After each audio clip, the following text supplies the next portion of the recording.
Welcome back. If you were looking for a band to fill a stadium 30 more years ago, you needn't have looked further than Genesis. In the 70s and 80s, they came up with some big songs, and there were some big names in the band. One of them was guitarist Steve Hackett. We'll speak to him in a moment. And here's guitar. Morning, Steve. Good morning. First, here's The Way You Were.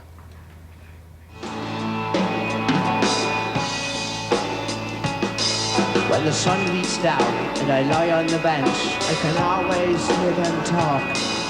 Me, I'm just a lawnmower. You can tell me by the way I walk.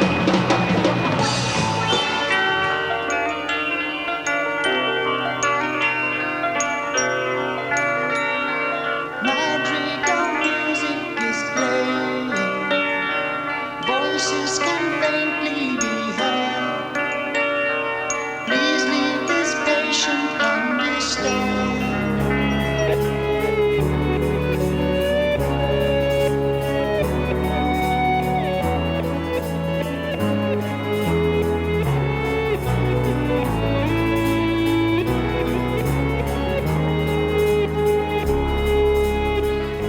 Steve Hackett joins us now. Very good morning to you. Good morning, Susanna. It's nice to see you, and I'm glad you brought your guitar in. It's different. You've just been playing a little bit to us. It's a very different sound to that sound that we're listening to there, of course. Yeah, acoustic guitar, nylon strings, Spanish influence. Yeah. Yes, which is all just one small part of the Genesis sort of repertoire spread, if you like, because Genesis was so many different types of music. Yes, it was, yeah, lots of different things. Anything from social comment to pantomime to many, many things. A couple of very extrovert singers with the band, Peter Gabriel, Phil Collins. It covered a lot of bases. Yeah, and you could do things then. You could experiment. You could do very different things, as you say, pantomime. Yes, well, there was aspects of that, you know, with Pete wearing a flower mask and dressing up, and that kind of made all the difference. So sometimes the music was complex and labyrinthine, but with that sort of visual presentation, you could do a lot of different things. So you're not getting Genesis back together. No. You are revisiting. I am revisiting, yes.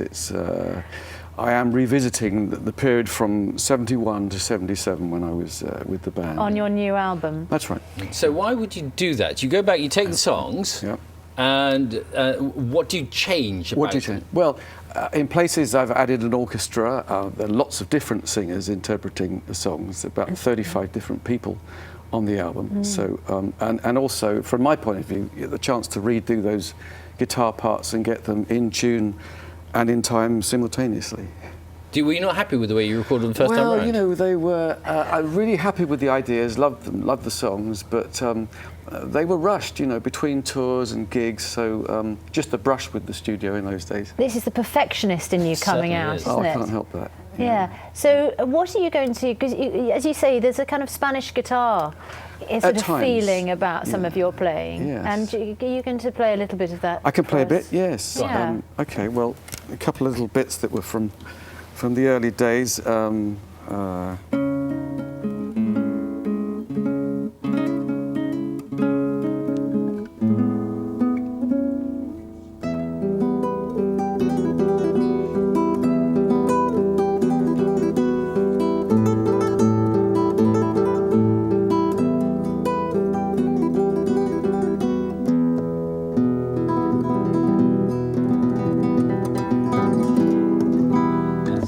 Beautiful.